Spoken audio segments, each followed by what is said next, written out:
everyone, it's Alice, and today it's going to be all about Gothic books. I adore a book with Gothic elements. It's one of my favorite things. And when I think of Gothic books, I think of darker stories, often with a lot of emotion and reflection. I think of haunted houses and haunted people, autumn, winter, nighttime, and sort of psychological distress in a way. But I also think of the supernatural, the occult, ghosts, and things like that. And then I think the thing that ties it all together is the atmosphere. Like, there's something about Gothic atmosphere that is very particular, and it's one of my favorite things. So today I thought I would share with you some of my favorite Gothic books and books with Gothic elements, and then I have a little TBR at the end. I will say I do think that I'm casting the net a little bit broadly with this, because I think Gothic can be a lot of things, so there is a little bit of a mix here. The biggest portion of my favorites though, and the ones we're gonna start with, are actually like Gothic classics. I've noticed that a lot of my favorite classics happen to be Gothic, so we have quite a lot of those. I have to start with one of my favorite classics though, and one of my favorite books in general. It's of course Frankenstein by Mary Shelley, and I just love this book. It's so good, and it has such great atmosphere to it. And of course it tells the story of Dr. Frankenstein and the monster that he creates. I've heard this book described as an onion, and I feel like that's a great way to describe it, because the storytelling is sort of, it has like the layers of an onion. So the beginning of the story, we read like some letters from a ship captain that tells him coming across Dr. Frankenstein. That's the first bit. Then we read from Dr. Frankenstein's perspective, then the monster, then we go back like towards the outer part of the onion, we return to Dr. Frankenstein, and then we go back like at the end to the captain, and that's sort of how the story is structured. I will say though, and I've said this before, I honestly think that you can skim or skip the first part of this, because it is a little bit long and it's a little bit difficult to get through. Like the first bit with the ship captain, you can look up a summary online if you like get stuck in that part of the book. And the reason I'm saying that is because like the middle part of the book is the best part, and it's so worth getting to, I feel. And maybe it's a little bit controversial to say that you can skip like a part of my favorite book, but the middle is like where everything happens and where the best stuff is, and it's worth getting there any way you can. The part with Dr. Frankenstein is fascinating though, and the very best part is the part with the monster, because we get to read his perspective, and it's honestly surprisingly sad, but you get really invested in the monster, you get invested in Dr. Frankenstein, and there is so much that happens in this book, and the atmosphere is just crazy. But it's also just a wild book, and it will take you on a wonderful Gothic kind of sad like ride. The second one I have is Wuthering Heights by Emily Brontë, and if you want something over the top melodramatic, this is the one for you. It tells the story of this passionate love between two people, and them honestly just being really dramatic about it. I feel like this is one of those books that you're either gonna love or hate, and I'm really glad that I read this when I was in the mood for it, because it's a very particular kind of book. It has a lot of Gothic vibes to it though, and it's filled with awful people, doomed romances, and just a lot of bleakness and darkness. And if you're in the mood for it and you're into it, it's great. And the writing is also really good. Now, although I really like that, I think my favorite Brontë book will always be Jane Eyre by Charlotte Brontë, which tells the story of Jane, who grows up as an orphan and ends up as like the governess of this child in the house of Mr. Rochester. And then, I'm sure you know, eventually this romance blossoms between Mr. Rochester and Jane, but our friend Mr. Rochester has a dark secret. I think what really does it with this book is the character of Jane. Like, following her throughout this whole book is just amazing. And we do follow her life before she meets Mr. Rochester as well. And when she gets to Thornfield Hall, the atmosphere is just amazing. And there's yes, there's love in this book, but there's also just getting to know yourself and growing up and secrets, stormy nights, and it's just so good. Then we have a little bit of a shorter classic. We have Dr. Jekyll and Mr. Hyde by Robert Louis Stevenson. And this is a story about the duality of human nature and the fight between good and evil. And it's set in fog-filled London, which is a great setting for a Gothic horror story. Now, how much mystery you get out of this depends a little bit on how much you know about the story. And I feel like a lot of people sort of know the gist of it. But I think even if you're not like super surprised by the end, it's still worth the read. It's also just like super quick, and it's a nice little bite-sized piece of Gothic literature. Next, I have kind of like a general recommendation, which is just Edgar Allan Poe. I have some of his stories here. He wrote quite a lot of them, and he also wrote poems, and most of them have like a Gothic vibe to it. We have like haunted houses, haunted people, we have ghosts, and like psychological distress and lost love. There's a lot of it in his stories and in his poems, and I feel like there's like a dark romanticism to his work that I really like. You can read whatever you want, really. You can like look it up and see what stories intrigue you the most. There's loads to choose from, and you could just sort of dip in and out if you want. And I would also recommend his poetry. I really like his poetry.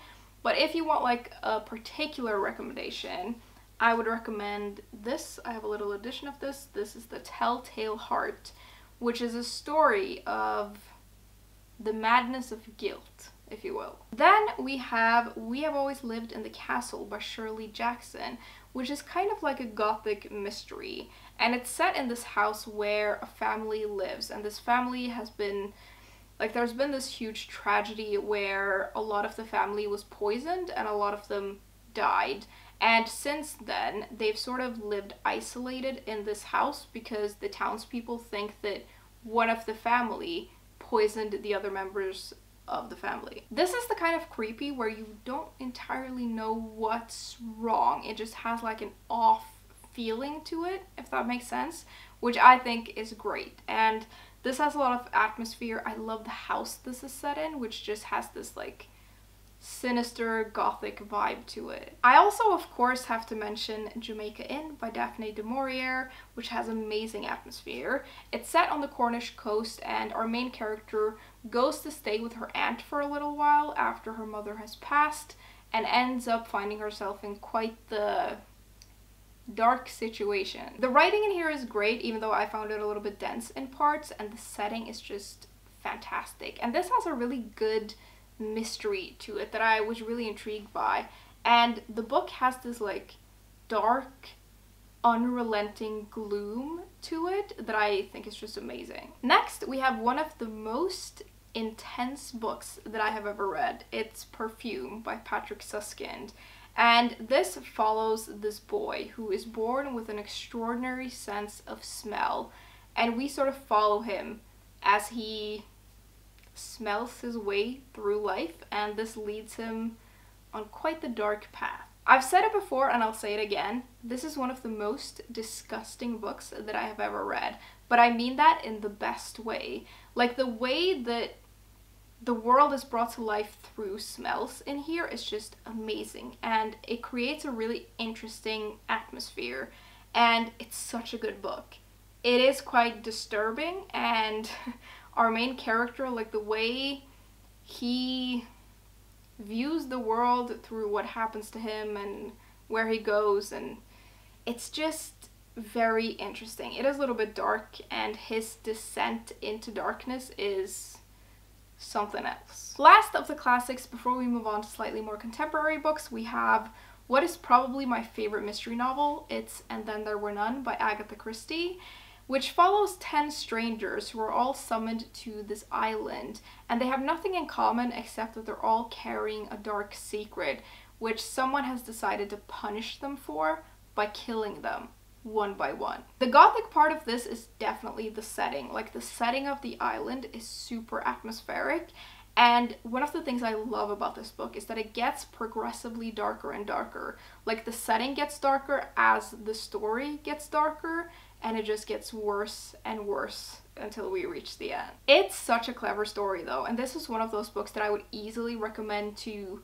anyone and everyone. Moving on from the classics, we have this beautiful book. This is The Essex Serpent by Sarah Perry, and this is historical fiction set in the Victorian era. And our main character that we're following is in a part of her life where she's sort of enjoying the freedom that her husband's death has given her, and she moves from London to the small village and eventually becomes intrigued by this mythological sea serpent that is said to haunt the place. The atmosphere in this book, again, it's so good. Like the atmosphere of the small village and this like idea of this mythological sea creature, it's just great. It has a great gothic feel to it. It also has a little bit of romance to it, but the romance is a little bit disturbing, which I also feel like feels kind of gothic. And this has a lot of gothic themes to it, if that makes sense. This isn't a book for everyone. I know that not everyone gets on with this, but for the right reader, this is great, and I really liked it. Then we have The Strings of Murder by Oscar de Muriel, and this is somehow both gothic and like super fun. It has quite a different tone to it than a lot of other gothic books, but if you're in the mood for it, it's great. It's set in Edinburgh in 1888, and we follow this inspector who is sent from London to Scotland, and he is partnered with this kind of weird, superstitious Scottish detective, and together they try to solve the mystery of this violinist who has been murdered in a locked room with magical symbols all over the walls. There's lots of history in here. The setting is amazing. There's occult stuff, supernatural stuff, and it's very much these two detectives running around a very foggy Edinburgh in the darkness, like chasing things in the dark.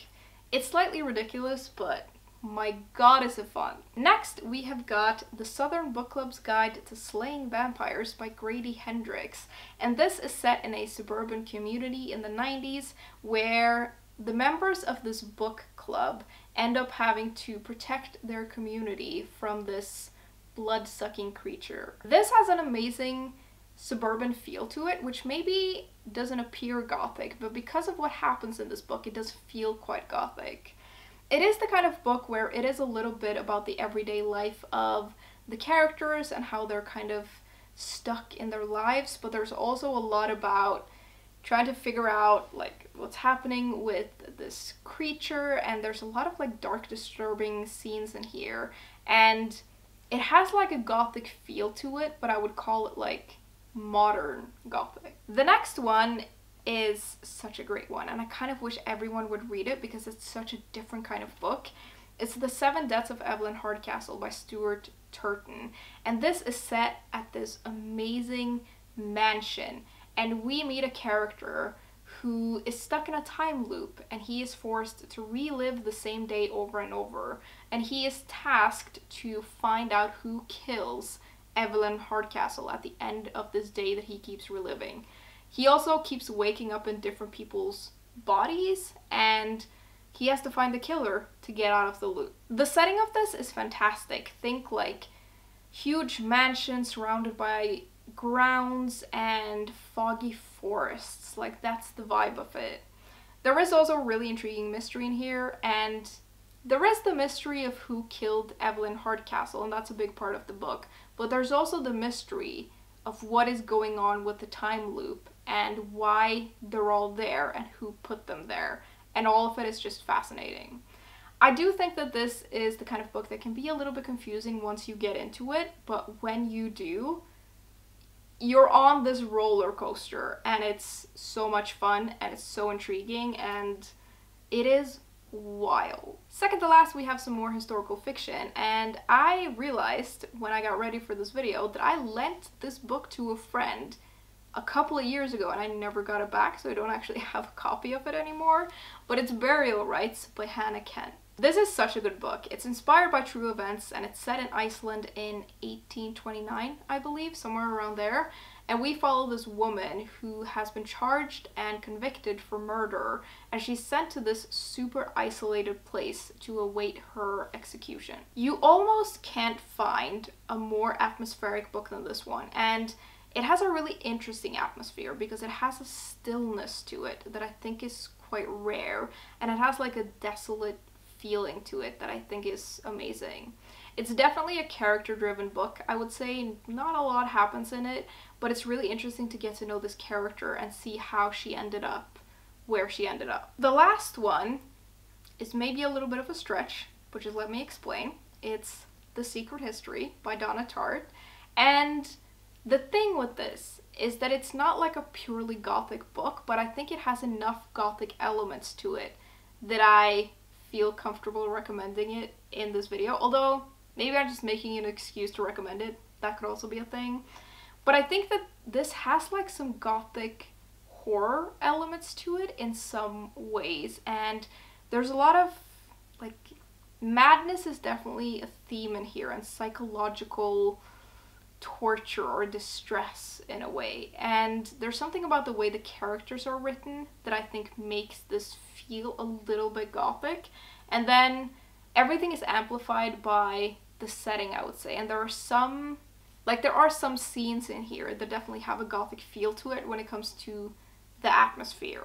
So I'm just mentioning it, and you can ignore me if you want, but this really is a very good book. Moving on to my little TBR, I have several Gothic books waiting for me on my shelves, and I've picked out a small selection to show you, and these are like at the top of my Gothic to read list. Sometimes it's a little bit difficult to know if a book is Gothic or has Gothic elements to it before you've read it, especially with contemporary books, but all of these are books that I at least think have something Gothic to them. The first one I have, though, I do know is Gothic because it's considered a Gothic classic. It's Rebecca by Daphne du Maurier. I have been saying that I'm gonna read this book for literal years, and here we still are. Honestly, I don't really even know what this book is about. I think it's about this woman who marries a widower and they move to his house, which is called Manderley. I do know that. And I'm guessing this house is like haunted by his dead wife, who I think is named Rebecca. I don't know. The thing with this book is that it's one of those books that I just know I'm gonna like. I know I'm gonna enjoy this, so I don't feel any rush to get to it. But the eternal struggle is always like, I don't feel a rush to get to books I know I'm gonna like, but then I should probably just read it because I'm gonna like it. Secondly, we have Mexican Gothic by Silvia Moreno Garcia, which is about this woman who, after having received an urgent letter from a family member, she goes to this house and stays with her family member, I'm assuming, and there's something unsettling about this house. And that's all I really know. It's apparently a story filled with like secrets and violence and madness. It sounds very intriguing. I do know that this one splits opinions a little bit, but I just want to read it and see for myself. It does say on the back here that fans of Gothic classics like Rebecca will be enthralled. Now, I haven't read Rebecca yet, but I feel like I'm gonna like it. Next, we have a book I can't believe I haven't read yet. It's The Shadow of the Wind, and this is a Gothic mystery set in Barcelona in 1945, and we meet this character who finds solace in this book after his mother has passed. And as a lot of book lovers do, when you read a book that you love, you try to find other books by the author who wrote that book. And he does that, and he finds that someone is systematically destroying every single book that this author has ever written, which is insane. I feel like I've heard that this might have some fantasy elements to it, but I don't know how that plays out in this. But again, this is one of those books I'm just sure I'm gonna love. To be honest, I sometimes forget that I have this book, so I should just put it somewhere where I can see it so I remember that I need to read it. Another classic I've got is Gothic Tales by Elizabeth Gaskell, and I haven't read anything by this author, but I know that she wrote North and South, which I think I want to read, but I figured I would try some of her short stories first to see if I like the writing, because North and South is a pretty chunky book, I think. And all I really know about this is that it's filled with Gothic horror stories, which sounds great. Second to last, we have a book I got very recently. It's The Silent Companions by Laura Purcell, and this follows this woman who gets married to this wealthy Eyre, I think, and she feels like getting married to him is gonna have her like set for life. But then the husband dies pretty soon after they get married, and she is stuck in this house, and her only companion is like the husband's weird cousin, and the people who work in the house, like the staff, don't really like her very much, and then the townspeople hate her, and it doesn't sound great. And then I also think she finds this wooden statue in the house which looks just like her, which is horrifying. There's something about this that just makes me feel like it's gonna be super creepy, and it feels like it has like Victorian ghost story vibes to it. The last one I have is this beautiful book called Love and Fury by Samantha Silva, and this is a fiction book, but it's about Mary Wollstonecraft, the mother of Mary Shelley, and she is considered like one of the first feminists ever, I think. I'm pretty sure this is set in like the 1700s, maybe into the 1800s, and we meet Mary Wollstonecraft as she is giving birth to Mary Shelley, and through that she's like telling the story of her life. I think this has Gothic elements to it. I'm pretty sure that's why I picked it up. So if it doesn't, I'm sorry it's here, but I'm pretty sure that it does. That was the last book though. Lots of books to get through today, but we've made it to the end. Of course, I would love to hear all about your favorite Gothic books, and if you have a Gothic TBR, I'd love to hear about it. As always, thank you very much for hanging out with me today, and I will see you soon. Bye!